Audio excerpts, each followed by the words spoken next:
Assalamu alaikum wa rahmatullahi yan uwa. Kana son ka san kaidi da shedan yake wa dan adam?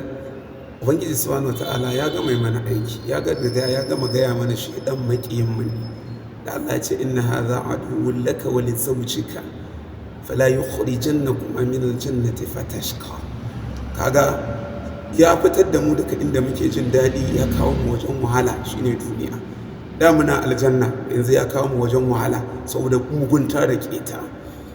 Kuma shedan yakan yi mana tarko, shi sa ya riga ya san mu tun a can baya da ya san annabi Adam da zai rudar da shi ya fito da shi daga cikin wannan aljanna. Me ya ce masa? Cewa yi fa waswasa ilaihi shaytanu qala ya adamu hal adulluka ala shajaratul khuldi wa mulkin la yabla.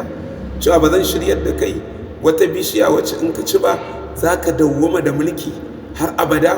To kaga ya riga ya samu, shi sami taka tsantsan wajen kiyaye kanmu daga shedan. Allah ka samu dace.